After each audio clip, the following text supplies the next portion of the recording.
This is a talk on translation policy, and it's specifically for a research group here in Japan that is working on translation policy. And the idea is to get knowledge about translation out into the various cities and towns that have been devising, setting up translation policy, providing translations, particularly with respect to the COVID pandemic.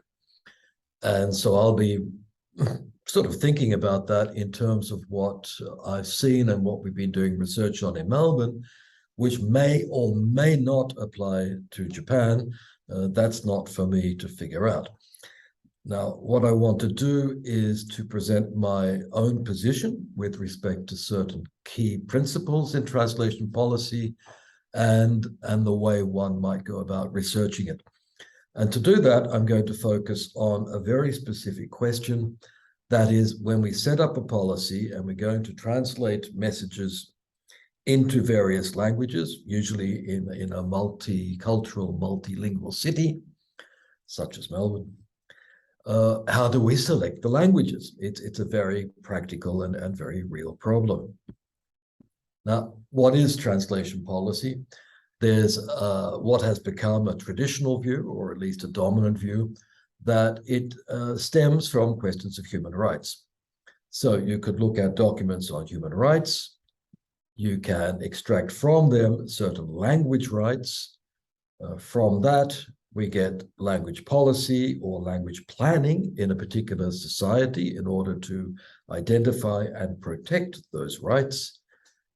Under that, or as an extension or application of that, we would find translation policy. Once you have your language policy, what kind of translation policy does that implicate, or does it involve? That, in an ideal world, is applied in translation practice in the society concerned.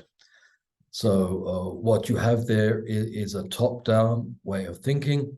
And Rena Meilets is quite correct. If you approach things that way, you can claim, as she does, that there is no language policy without translation policy.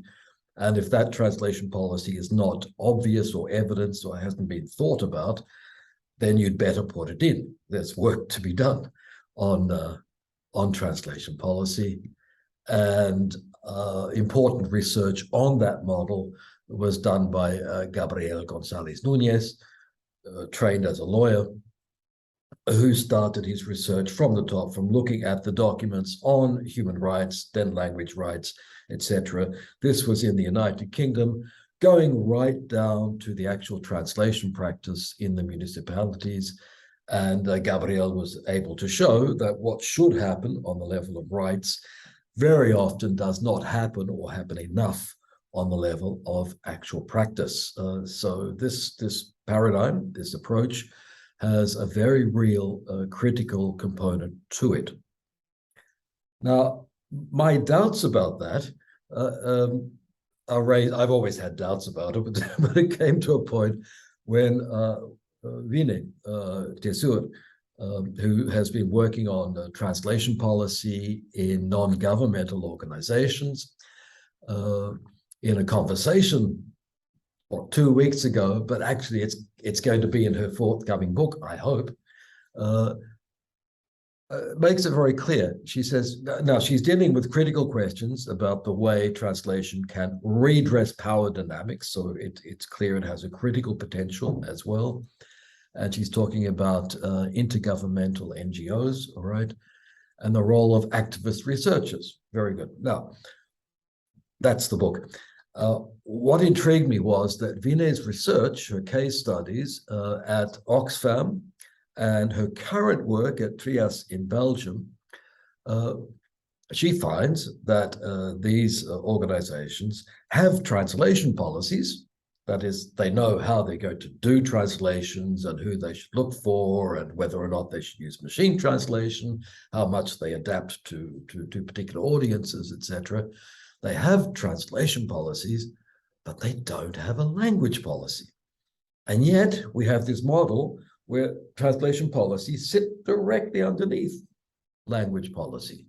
So what's happening? What's going on here? How is it that the kind of language policy we have for certain states, that is countries, doesn't apply for certain particular organizations? And what's the difference between the two? Now, for me, this concerns very fundamentally what we have a right to, and how that question of rights concerns language. I just want to point out that there is an alternative way of thinking about it. For Jürgen Habermas, who would be the foremost philosopher of the liberal constitutional state, all right, the kind of countries that I've been living in, and perhaps you have too.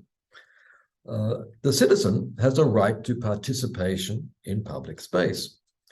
And participation in public space should enable the citizen to feel they are co-authors of the laws. It's a beautiful, wonderful aspiration.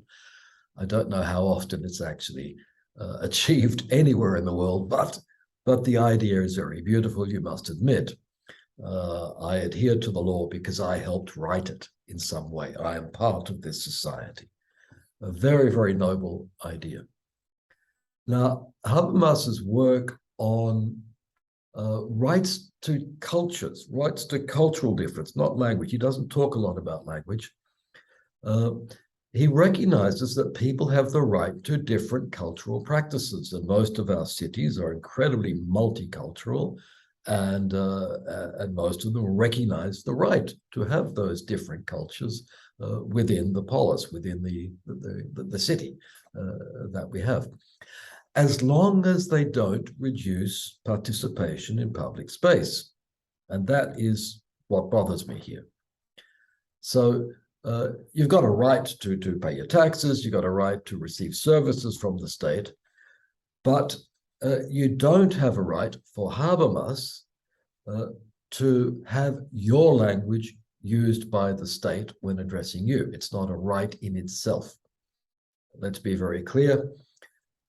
In your cultural practices, there are languages. You can have the cultural practices you like, and you can therefore use whatever languages you like. No police are going to come into your home and tell you to speak Spanish or French or English or whatever, or Chinese. Do whatever you like there. But when you are receiving services from the state, you do not have the right to demand that the state use your language. Why is that? Well, there are more than 7,000 languages in the world, and there are fewer than 200 states or nation states, countries, okay? Now, if the state had to provide all its services in 7,000 languages, it's an unreal proposition, but one could conceive of that if we're serious about human rights, and we think they include that, the right to receive information in your language.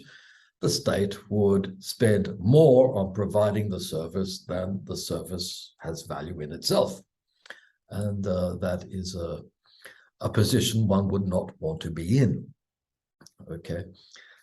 So you have to rethink this question of selecting languages on this view.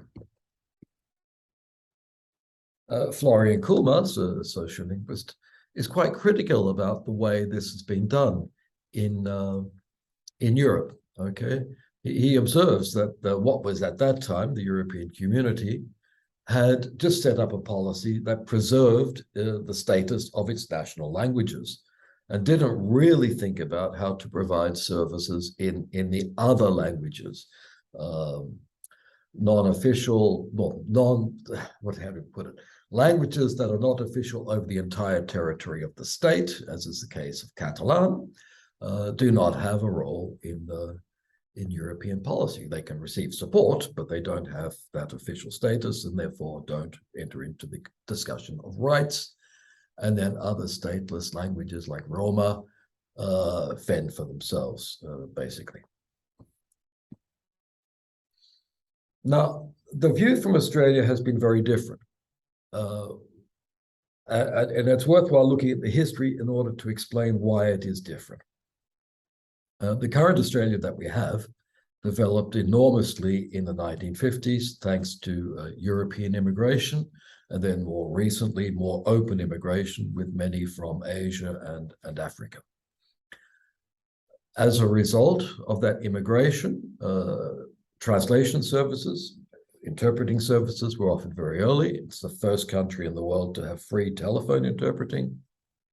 But in 1975, and here I follow the research of Adolfo Gentile, there was a report, the Henderson Report, on poverty in Australia. Why were people poor?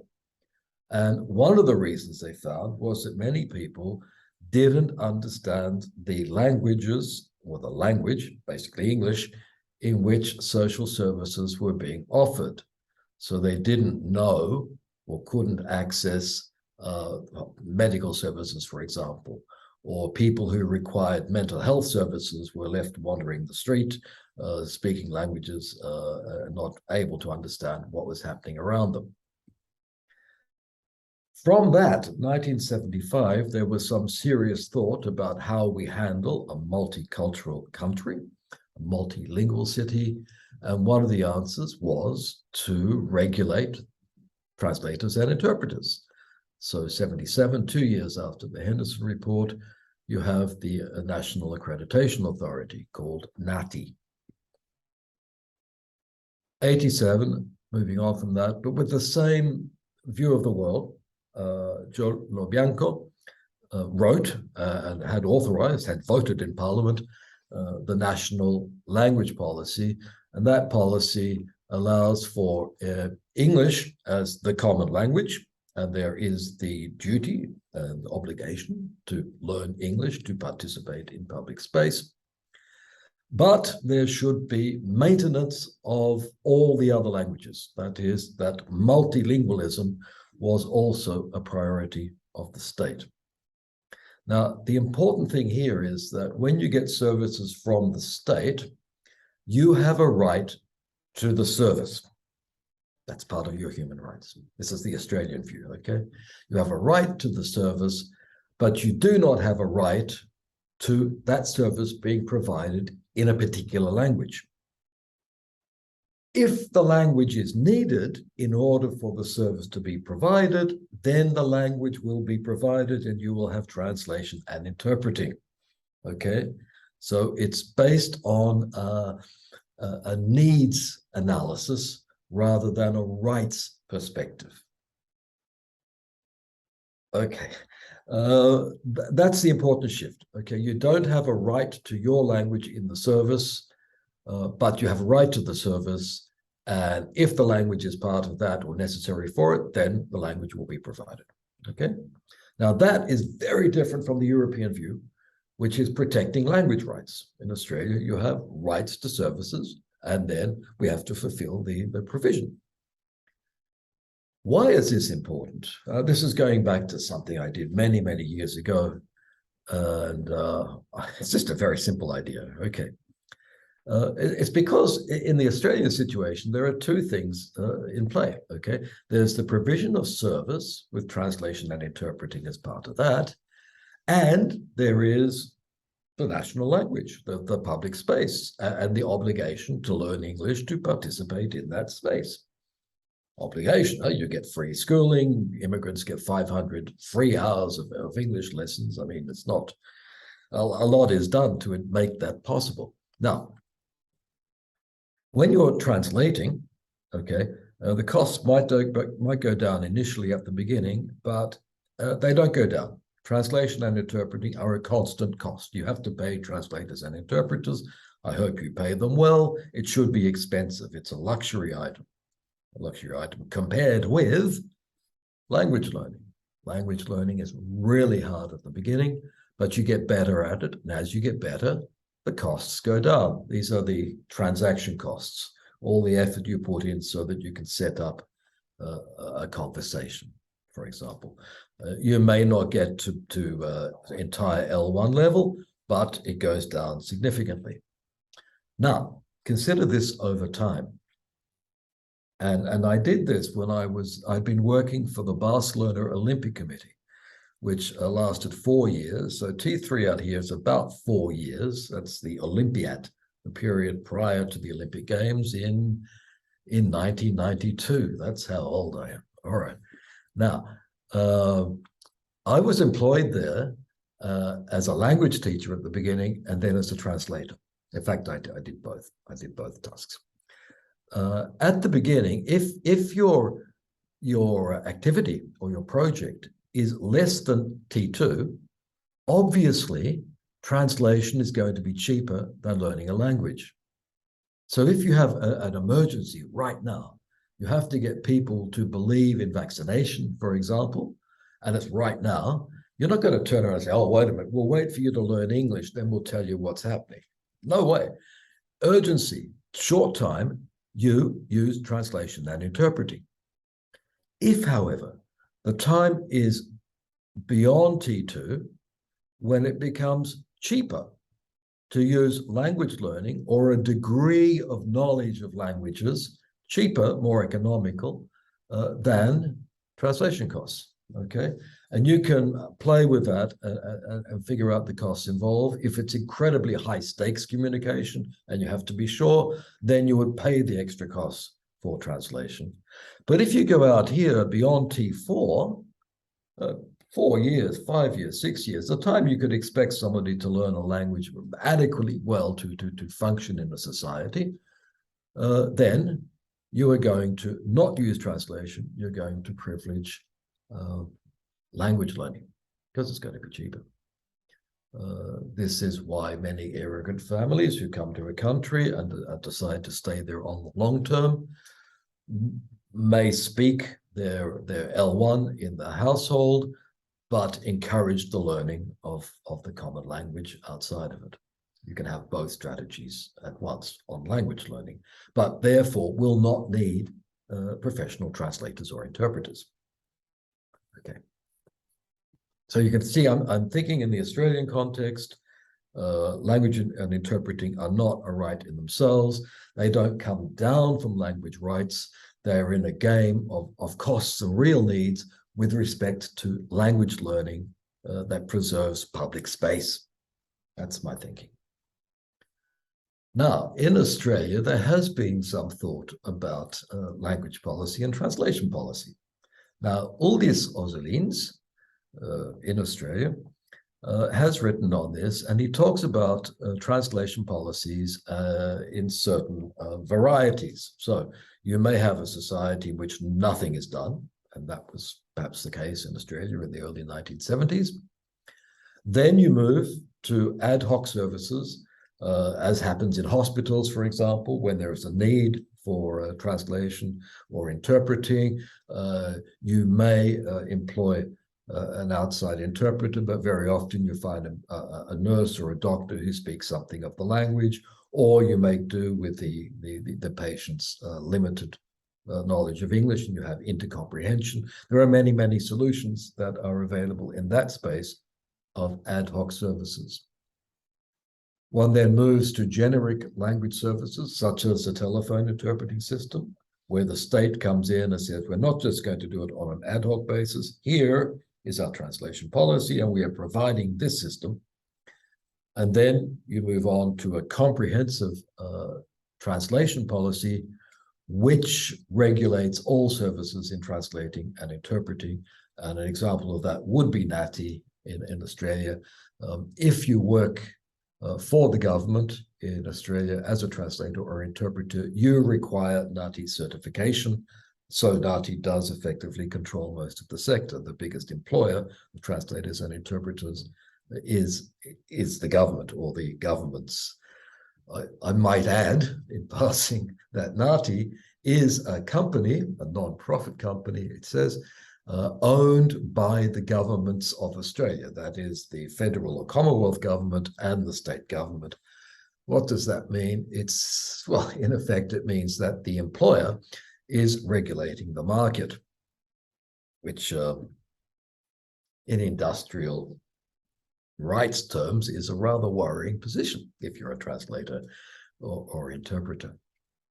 Now, Ozelins has this model, and obviously as you get more and more comprehensive, you get better. And that's the dominant thinking behind that model. Something similar can be found in maturity models for assessing policies. This one is adapted from policies for disaster response.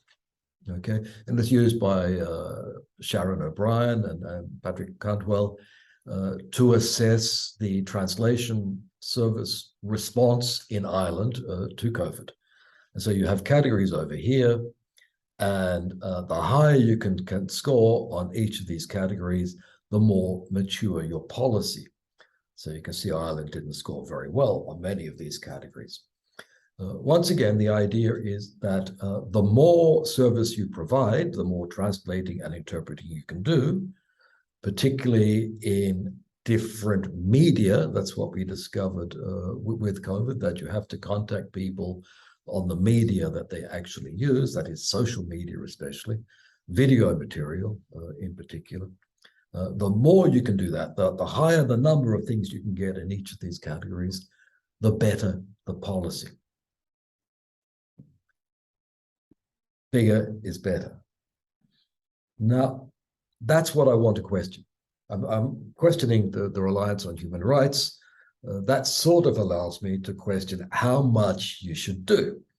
Is it true that we should do everything, maximize everything there, because then we'll have more rights and happier people and people will all get vaccinated? Well, maybe, but you can think about it in a slightly different way. And this is what happened in Melbourne, in Victoria, in Australia. Now, in the information of the Victorian government, the state of Victoria, you do find a very simple translation policy. Okay, the policy is this: people who cannot communicate effectively in English, so this is when there is a need, you will get professional services. But that need is when people make significant decisions concerning their lives, are being informed of their rights, or essential information needs to be communicated about decision-making and informed consent, as happens in hospital situations. And then translators and interpreters should be credentialed by NAATI. And that's it. What does it say? It says in high-stakes communication, you must have mediation, okay, when you need it. But here, one would think that, you know, your level of English would be very high to understand in these situations effectively. And then when you need translation and interpreting, you will use a certified translator or interpreter. That's the policy. Now, that policy does not list languages.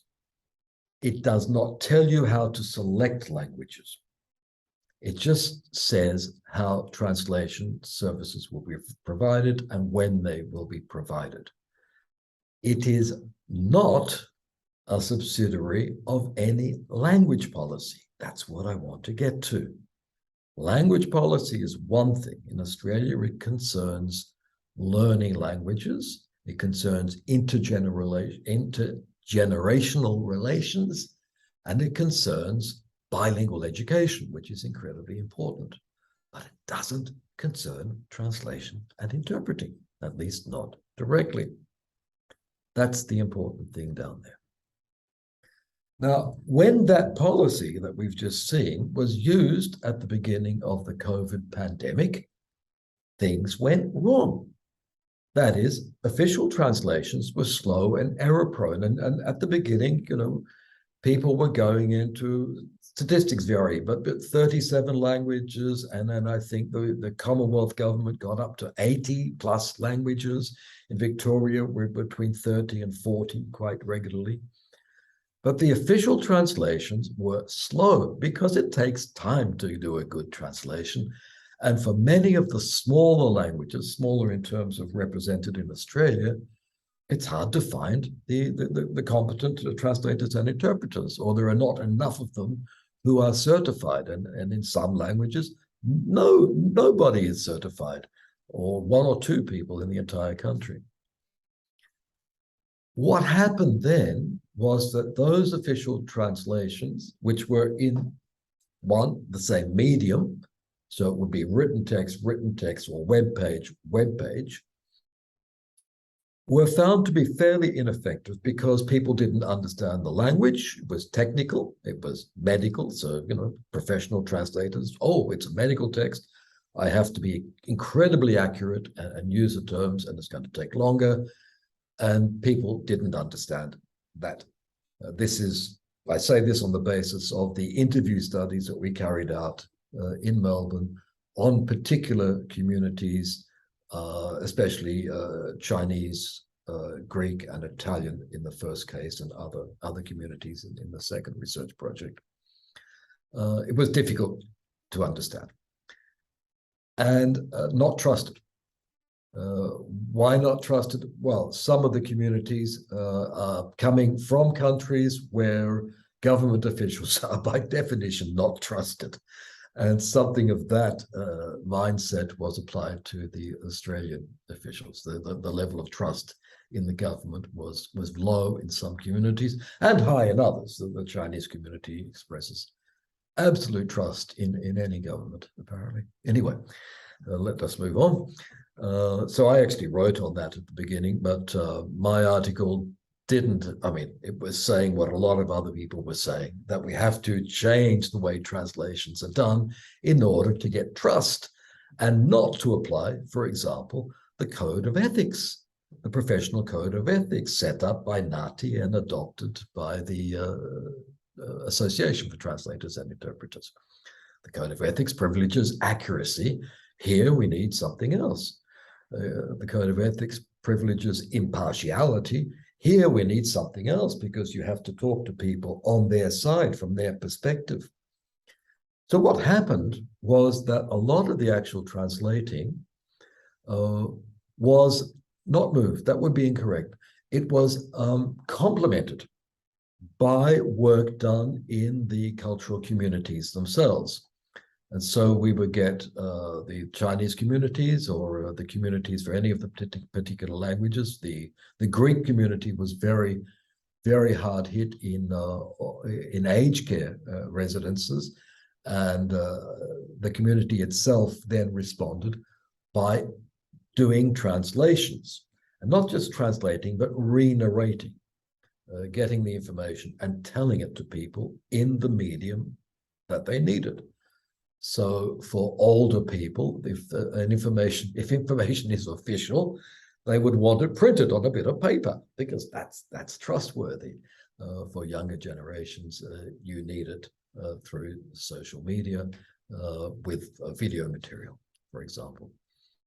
Also, the hospitals themselves started getting members of staff, that could be doctors, nurses, ambulance workers, just getting in front of a camera and telling people in their language why they themselves got vaccinated and got their family vaccinated. And this is incredibly trustworthy because it is the voice from within the community, re-narrating the event. And then doctors would do the same thing. Doctors were among the most trusted mediators in Australia. This means also that the actual languages were selected by the communities themselves. That is, by the CULT means cultural and linguistically diverse communities. So instead of telling people which languages to work into, they would go and figure it out. So overlapping languages like Farsi and Dari, for example, when do you do one, when do you do the other? The government doesn't know. That's a very, very sensitive and complicated issue. Let the community sort it out. If they want it in that language, we will pay them to produce material in that language. But the initiative comes from the communities themselves. This, in effect, means that the decision-making about which language to translate into moves from government policy to community practice. Subsidiarity. Move the decision down to the level where it can be made with some degree of knowledge and sensitivity. And then the role of government is to provide financial support for those communities as they carry out those re-narration activities.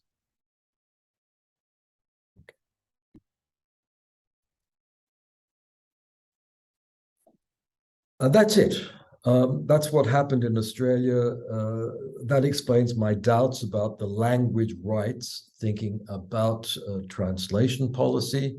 I suspect we should adopt, well, should I be imperialist on behalf of Australia? I don't know.